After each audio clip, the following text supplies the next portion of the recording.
everyone, it's Karla. This is Karla K Art and welcome to my art studio.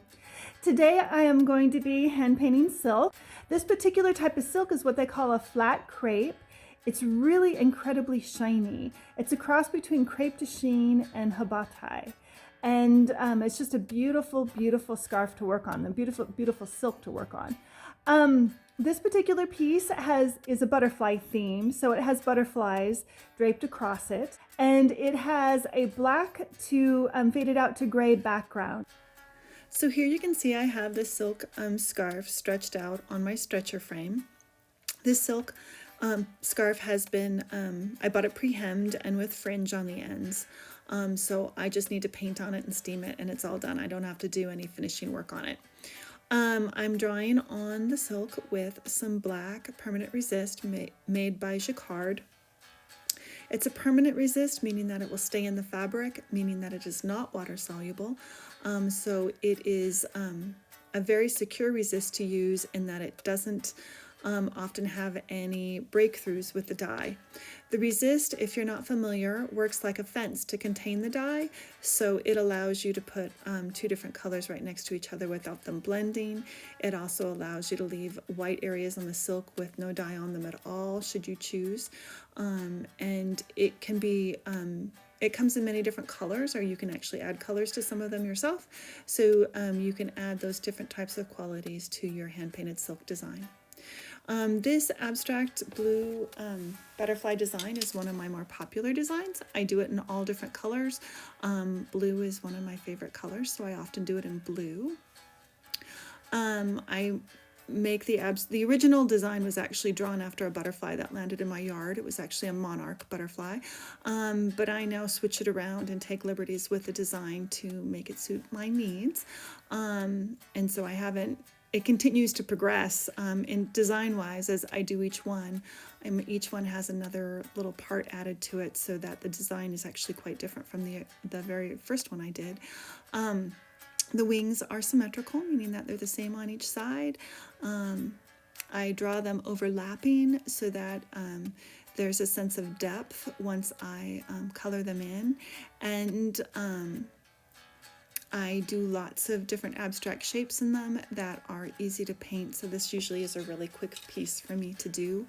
And I'm very relaxed when I do it, so sometimes when I've had a hard week, I will do one of these designs just because it's really easy and relaxing, and it's really simple, and they always come out really, really great, and I get a lot of positive feedback from them. So this is the last butterfly that I'm drawing on here, and then I'm going to switch it and you're going to get to see me paint it in.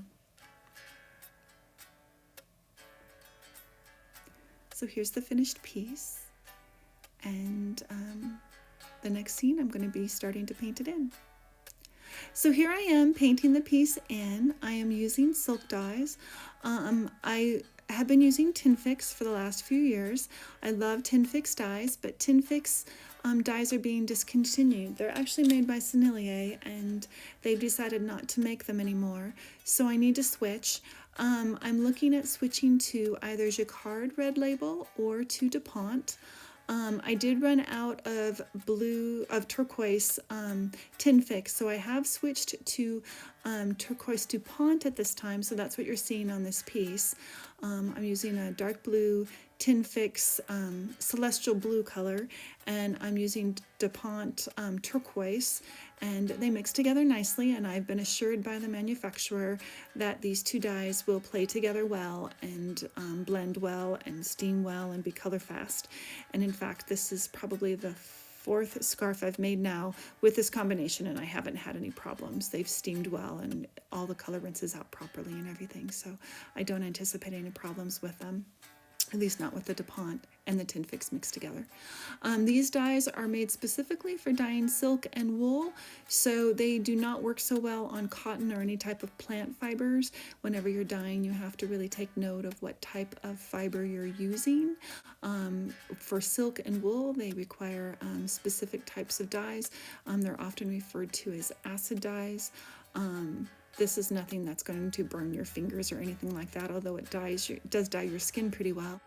Here's a pretty good shot of me doing the dark blue next to the body of the butterfly, and then I'll be adding water to that and fading it out to the edge of the wings to make it look 3D. There I did dark down the body, the interior body of the butterfly, and I'm adding water to the outside so that the body is also 2 different shades of blue, making it look more 3-dimensional and interesting to the viewer.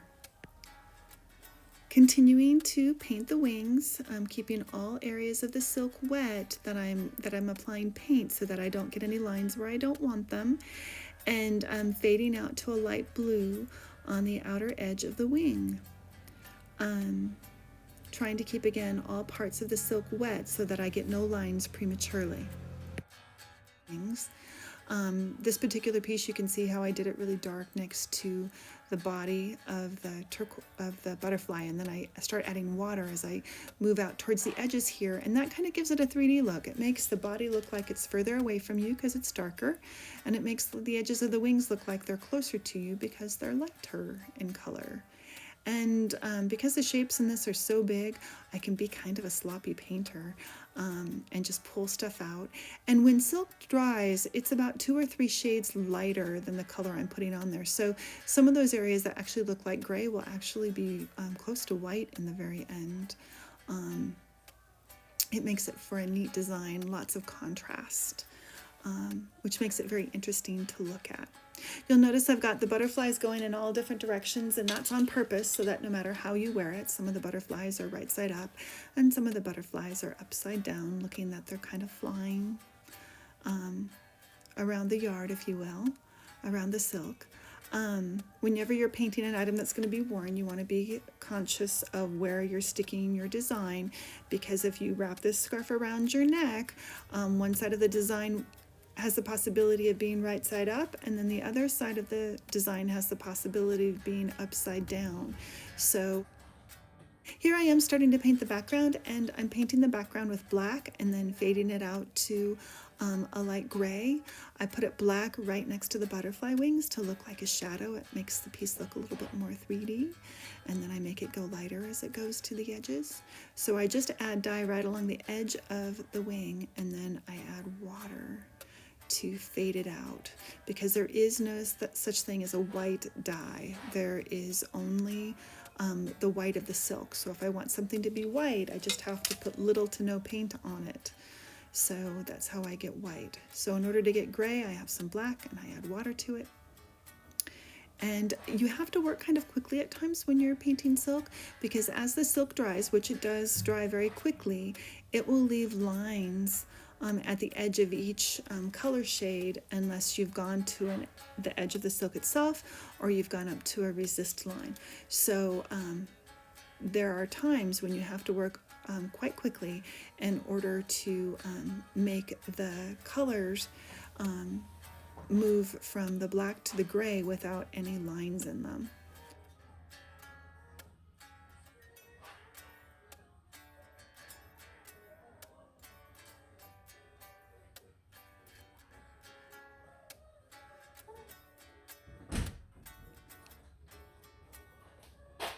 What's that? Give me about 15 minutes, 20 minutes at the most. I just have to finish the background on this. And it's going very fast. And I'm almost done with this side, and you'll notice I did all one side first. That's to prevent those lines from forming. I'm about to flip it over here in a second, and I will start to paint the background in on the other side. So there's the ending shape for this side of the scarf.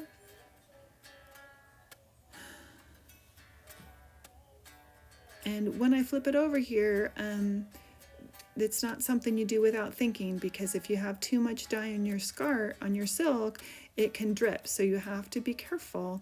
And you also want to know where your water dish and your dye tray is, because you don't want to spill those on the ground. So you'll see here in a second, I'm gotten pretty good at it over the years. I can flip it pretty easily, and I know when there's not too much silk, not too much water on the piece.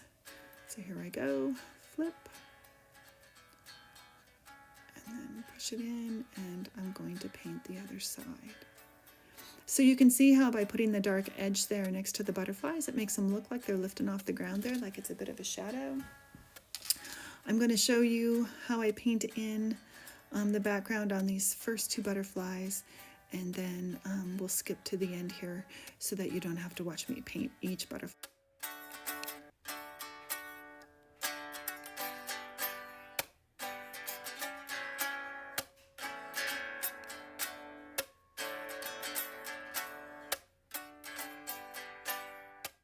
I'm painting in the dark edges, and I take the dark up the side of some of the antennae.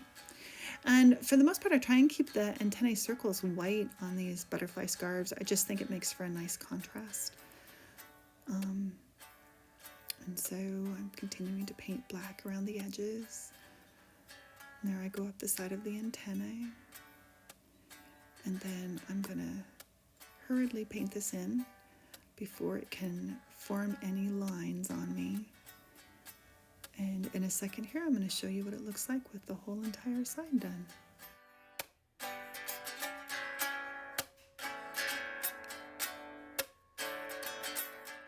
Yep, there you go. I just have two more little shapes to fill in, and the background is all done. And this is how I put one of these scarves together. Hope you enjoyed watching. There's some pictures following of what it looks like when it's all done. And here's what the piece looks like on the mannequin. And here's a close-up of the piece that I actually put on my Etsy site because this piece is for sale. Hey everyone, I just want to say thanks for watching my video about the blue butterflies with the black to gray ombre background. If you like the video, please press the thumbs up. If you are interested in finding out whenever I release a video, please subscribe. It's free of charge. There's no charge for that. And if you want to learn more about me and my business, you can press the down arrow down there on the right-hand side, and it will open up information about this video, including a link to my website, karlakart.com. And if you're interested in purchasing any of my items, there's on the column on the right, there's a list of places where I sell things, including my originals on Etsy and my prints on Fine Art America. And I really hope you enjoyed the video, and until next time, I will see you in the art studio. Bye!